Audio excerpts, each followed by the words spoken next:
Sosok Riko Ariska, pelaku yang menghabisi nyawa Elisa Siti Mulyani, langsung jadi sorotan. Apalagi informasinya pelaku ini adalah anak seorang polisi aktif.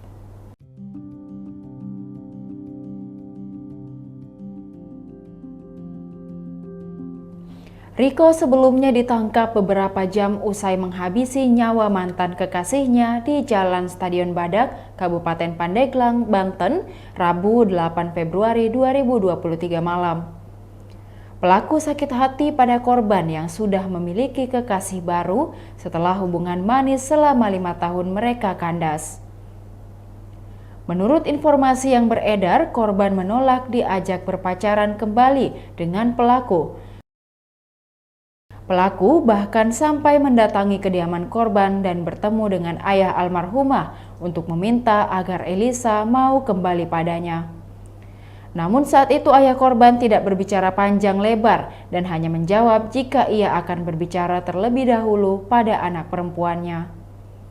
Namun siapa sangka malamnya pelaku berpapasan dengan korban. Disitulah kejadian naas itu terjadi.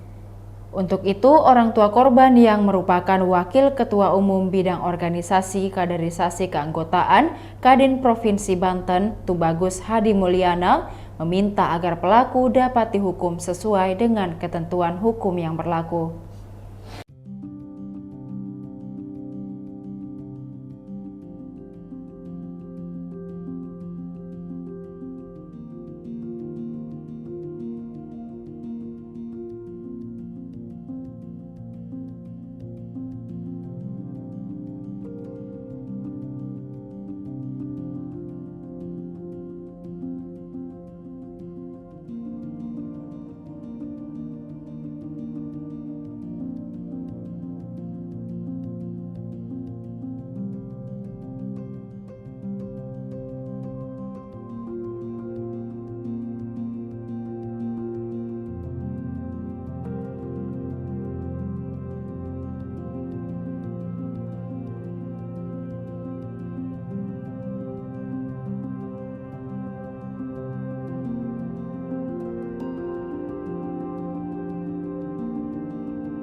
Demikian Tribun Hot News kali ini, saksikan berita lainnya hanya di kanal YouTube dan Facebook Tribun Timur. Terima kasih sudah nonton, jangan lupa like, subscribe, dan share ya!